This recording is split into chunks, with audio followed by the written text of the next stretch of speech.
Thank you. It is a privilege to be here, and I'd like to thank Donna and Parents for Choice for Education. I had a long trip. I'm here for Medicine Hat.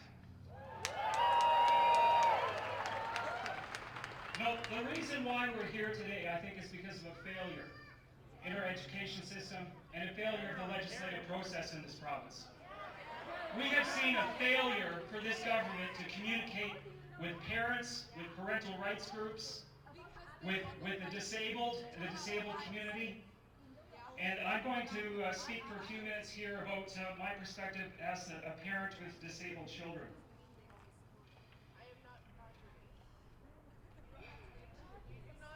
Over the past 10 years, my wife and I have worked with dozens of professionals in healthcare, in education, and children's services.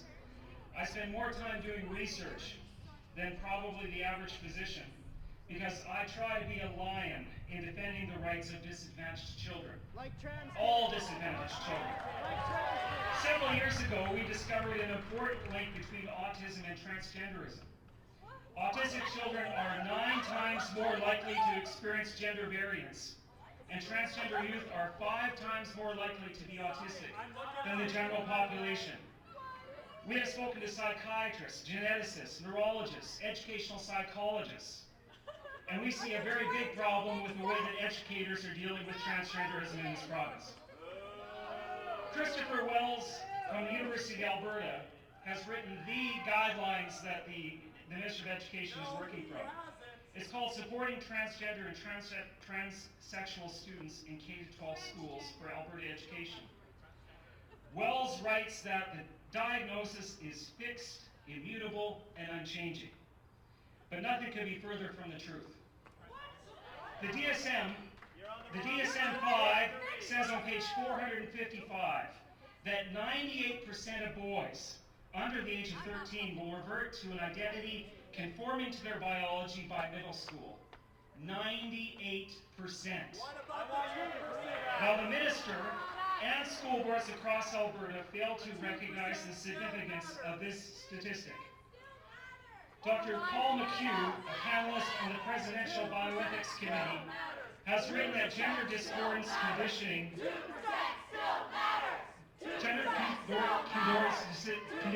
not based upon education research and is thus not evidence-based. Our children deserve to be treated better than guinea pigs.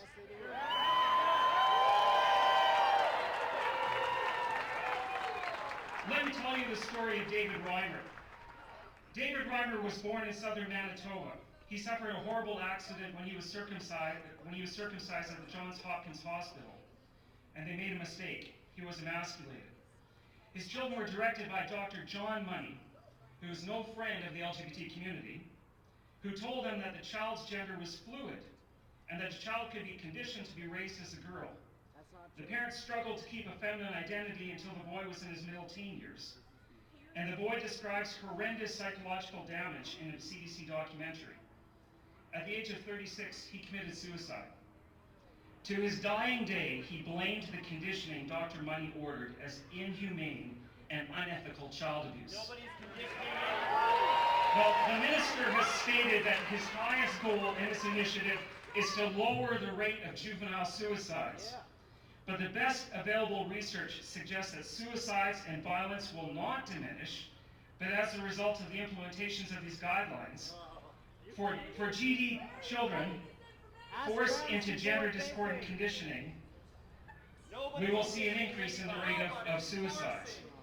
Rather than legislators and educators rushing to judgment by providing band-aid solutions, we all need to understand the science. Legislation's not a band-aid. What science? Junk science? The advancement of Bill 202, Bill 10, Bill 7, and the guidelines for best practices have had a profoundly negative effect on parental rights for families with disabled children. Children's rights! Through exhaustive efforts were made to consult with the LGBT groups in advance of each of these initiatives, not a single representative from the disabled community was ever consulted. Not a single representative from the disabled community was consulted. This is disastrous.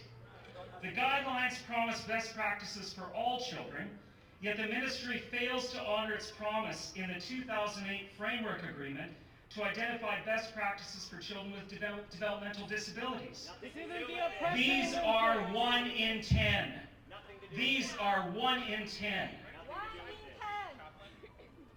They still matter. The minister rushed to identify at best dubious best practices for transgender students who number approximately 1 in 35,000. The ministry identifies that they have no money to support best practices for the disabled kids, and yet they force school districts to accept inclusivity adjustments at the expense of items such as disability programming. This isn't the oppression. There are no collaborative solutions when the rights of one group trump the rights of the disabled.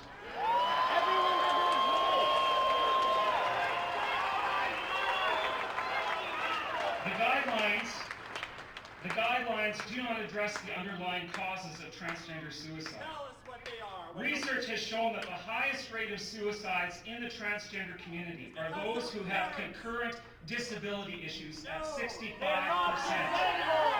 A study by the APA has found that transgender people have a 60% comorbidity of underlying mental health conditions, Because they get which the destroyed. education legislation and the guidelines fail to consider. As these conditions are not adequately cared for by the existing education system, the guidelines do nothing to address the underlying needs of such children. Ask trans people what they say.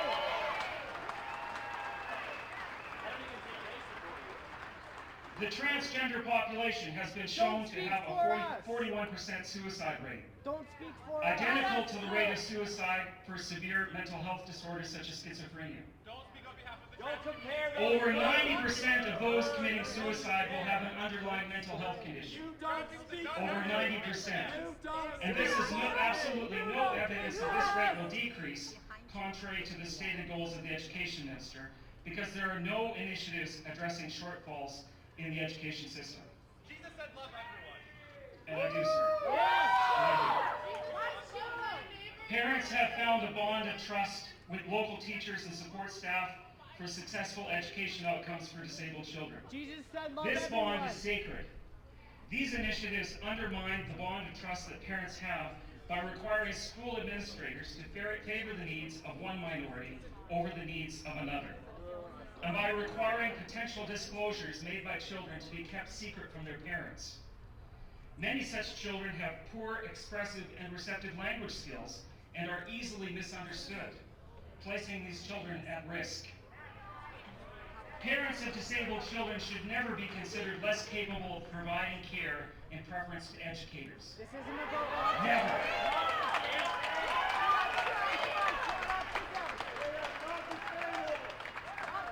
Historically, parents have always provided better care and support for such children over the state, especially in Alberta, when we have the highest rate in Canada of children dying in government care. The families of disabled children deserve special protections, and yet the guidelines provide none. Autistic children and those with developmental delays are more vulnerable to the influence of other students and adults, and thus are easily manipulated. The legislative privacy of GSAs expose such children to risks of manipulation, which parents cannot monitor. Given the fact that transgender youth are 5 times more likely to be autistic than the general population, they are much more likely to be gender variant. Special conditions and protections must be in place to consider the condition of children with coexisting conditions. Before any policies are enacted in ministries such as Child and Family Services, an impact assessment must be concluded to assess the risk on vulnerable children.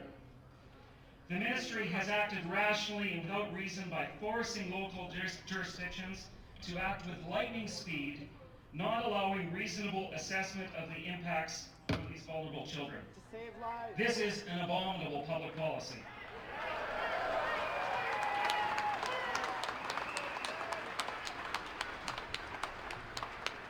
I'd like to speak for a moment on the comprehensive sex education program that will be coming up next year. I was asked by the Edmonton Journal reporter Janet French, "Why are you concerned?" she said. "Parents have the right to prior notification for topics involving sex education." I responded that the New Democrats have made a high priority of repealing Bill 44, so to a degree we have to anticipate what the next moves are for the most partisan education minister in this province's history.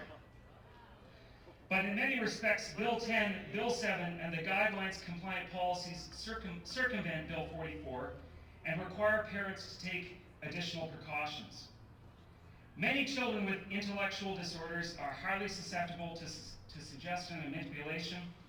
There was no participation in the Rocky Mountain Civil Liberties Association review process by groups representing the disabled, and consequently, the policies establishing GSAs provide no provision to notify parents that a special needs child is participating in a You're GSA. derailing the conversation. Adult staff in the GSAs have been instructed not to consult with parents if the child has not already done so. Now, if a child were lured into a GSA, failure to inform the parents would contravene Articles 23.3 and 23.4 of the UN Convention on the Rights of Persons with Disabilities, which guarantees that, quote, states parties shall ensure that children with disabilities have equal rights with respect to family life, end quote. And that, quote, states parties will ensure that a child shall not be separated from his or her parents against their will, except when competent authorities, subject to judicial review, determine in accordance with applicable law and procedures that such a separation is necessary for the best interests of the child. Now, what does the education minister know that the UN doesn't know? So if the Minister of Education or local school board wishes to keep aspects of a disabled child's education out of the purview of parents, Trans is not according to our disabled. international Am I obligations, disabled? we must No. ensure that due process has been followed, which under Bill 10 and the guidelines is not happening. Now, I have spoken to the local agency responsible for supporting GSAs in 17 area schools in Medicine Hat, and they have received no instructions about withholding materials from children with disabilities. I received an email from Dr. Judith Reisman, consultant for the U.S. Department of Justice, former president of the Institute for Media Education, and the statistic she cites is mind-blowing.